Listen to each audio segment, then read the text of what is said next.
நடிகர் ரஜினிகாந்த் அவர்களுக்கு அறுவை சிகிச்சை செய்யப்பட்டிருக்கு அப்படிங்கிற தகவல் தான் சமீபத்தில் ஹாஸ்பிட்டல் தரப்பில் இருந்து தெரிய வந்திருக்கு. மேலும் ஒரு சில சிகிச்சை அவருக்கு கொடுக்கப்பட்டிருக்கு. அது என்ன அப்படிங்கிறத தான் இந்த வீடியோவில் நம்ம பார்க்க போகிறோம். நேற்று ரஜினி சார் ஹாஸ்பிட்டலில் அட்மிட் ஆகியிருந்தார். அவருக்கு அடி வயிற்றில் வலி இருக்குது அப்படின்னும், உணவு செரிமானத்தில் பிரச்சனை இருக்குது அப்படின்னும், இதெல்லாம் தாண்டி நெஞ்சு வலி இருக்குது அப்படின்னும் அவர் ஹாஸ்பிட்டலில் அட்மிட் ஆகியிருந்தார். அவர் ஹாஸ்பிட்டலில் அட்மிட் ஆகியிருக்காரு அப்படிங்கிறது தெரிஞ்சதுக்கப்புறம் இந்த ஒரு நியூஸ் அப்படிங்கிறது பயங்கர வைரலாக போயிருச்சு.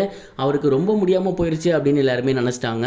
அண்ட் ஆரம்பத்தில் ரெகுலர் செக்அப்னு சொல்லியிருந்தாலுமே அடுத்தடுத்து எல்லாம் என்ன சொல்ல ஆரம்பிச்சிட்டாங்க அப்படின்னா, அவருக்கு இருக்க உண்மை பிரச்சனைகளை சொல்ல ஆரம்பிச்சிட்டாங்க.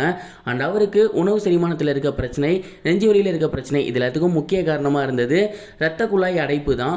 அண்ட் அந்த ஒரு காரணத்தினால அவருக்கு ஸ்டென்ட் வச்சிருக்காங்க. இப்போதைக்கு சின்னதாக அறுவை சிகிச்சை பண்ணி எங்கன்னா அடைப்பு இருந்துச்சோ அந்த இடத்துக்கிட்ட ஸ்டென்ட் பொருத்திருக்காங்க.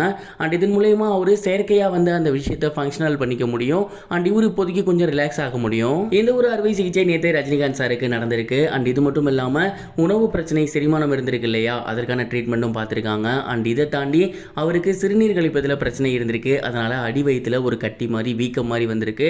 அண்ட் அந்த ஒரு விஷயத்துக்குமே அவங்க செயற்கையாக ஒரு சில விஷயங்கள் பண்ணியிருக்காங்க.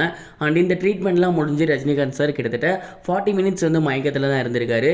அதுக்கப்புறம் முழிச்சு பார்த்து நல்லா இருக்கேன் அப்படின்னு சொல்லியிருக்காரு, சிரித்து பேசியிருக்காரு. அண்ட் ரஜினிகாந்த் சாருக்கு செயற்கையாக ஸ்டென்ட் வைக்கப்பட்டிருக்கு அப்படிங்கிற செய்தி தான் இப்போ சோசியல் மீடியாவில் பயங்கர வைரலாக போகுது. இன்னும் 2 நாளைக்கு ரஜினிகாந்த் சார் ஹாஸ்பிட்டலில் தான் இருக்கணும். கம்ப்ளீட் ட்ரீட்மெண்ட்டில் தான் இருந்து வந்துட்டு இருப்பாரு.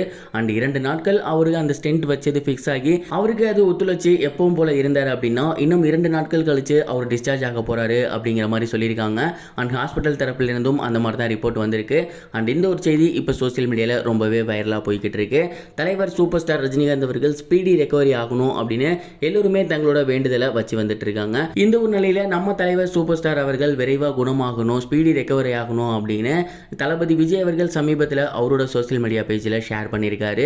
அவரோட சோசியல் மீடியா பேஜில் அவர் என்ன சொல்லியிருக்காரு அப்படின்னா, மருத்துவமனையில் அனுமதிக்கப்பட்டு சிகிச்சை பெற்று வரும், குணமடைந்து வரும் திரு சூப்பர் ஸ்டார் அவர்கள் விரைவாக பூரண உடல் நலத்துடன் குணமடைந்து வீடு திரும்ப வேண்டும் என்று உளமாற இறைவனை வேண்டுகிறேன் அப்படின்னு அவர் தலைவர் சூப்பர் ஸ்டாருக்கு சீக்கிரம் நீங்கள் ஸ்பீடி ரெக்கவரி ஆகணும் அப்படின்னு ஒரு ட்வீட் ஒன்று போட்டிருந்தாரு. அண்ட் இந்த ஒரு விஷயம் இப்போ சோசியல் மீடியாவில் ரொம்பவே வைரலாக போய்கிட்டு இருக்கு. சமீப காலமாகவே விஜய்க்கும் ரஜினி சாருக்கும் ஒரு சில ப்ராப்ளம்ஸ் வந்துகிட்டு இருக்கு.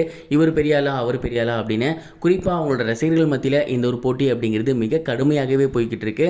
இந்த மாதிரியான ஒரு சுச்சுவேஷனில் சூப்பர் ஸ்டார் அவர்கள் விரைவாக வீடு திரும்பணும் அப்படின்னு தளபதி விஜய் அவர்களே ட்வீட் போட்டிருக்க விஷயம் அவரோட ரசிகர்களுக்கும் சரி, தளபதியோட ரசிகர்களுக்கும் சரி மிகப்பெரிய ஒரு சந்தோஷத்தை ஏற்படுத்தியிருக்கு. அண்ட் இந்த ஒரு விஷயம் இப்போ சோசியல் மீடியாவில் ட்ரெண்டிங்கில் போய்கிட்டு இருக்கு. நீங்கள் இந்த ஒரு விஷயத்தை பற்றி என்ன நினைக்கிறீங்க அப்படிங்கிறத மறக்காமல் கமெண்ட் பாக்ஸில் ஷேர் பண்ணுங்கள். இது வரைக்கும் கனெக்டிங் டிவிக்கு சப்ஸ்கிரைப் பண்ணனா மறக்காமல் சப்ஸ்கிரைப் பண்ணிக்கங்க. உடனடி அப்டேட்ஸ் பெறுவதற்கு நோட்டிஃபிகேஷன் பெல்லையும் கிளிக் பண்ணிக்கங்க.